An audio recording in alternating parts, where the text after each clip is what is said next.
অভয়নগরের তরিকুল হত্যা মামলার অন্যতম আসামি পল্লব বিশ্বাস গ্রেফতার।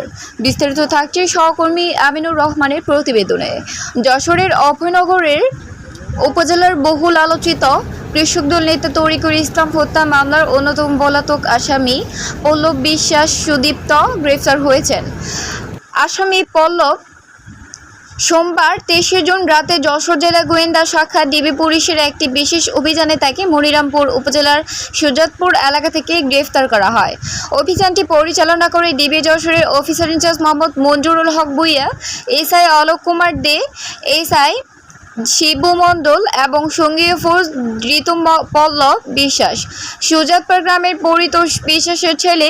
পুলিশের তথ্য মতে তার বিরুদ্ধে এর আগে অস্ত্র ও মাদক সংশ্লিষ্ট 5টি মামলা রয়েছে, যা তাকে একজন চিহ্নিত অপরাধী হিসেবে চিহ্নিত করে।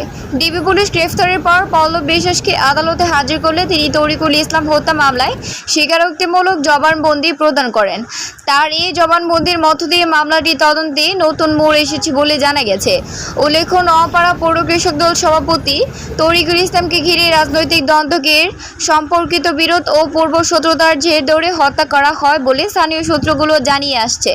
এই হত্যাকাণ্ডের পর থেকে একাধিক আসামি পলাতক ছিল। পল্লব বিশ্বাসের গ্রেফতার তদন্ত কার্যক্রমের গতি আনবে বলে মনে করে আইনশৃঙ্খলা বাহিনী। অভয়নগরের সাধারণ মানুষ এখন দ্রুত সকল আসামিদের গ্রেফতার ও তরিকুল হত্যাকাণ্ডের বিচার সম্পন্নের দাবি জানাচ্ছেন। প্রশাসনের পক্ষ থেকে নিশ্চিত করা হয়েছে, মামলার অন্যান্য পলাতক আসামিদের গ্রেফতারের অভিযান অব্যাহত থাকবে। আরও বিস্তারিত জানতে চোখ রাখুন জাতীয় দৈনিক অভয়নগর পত্রিকায়।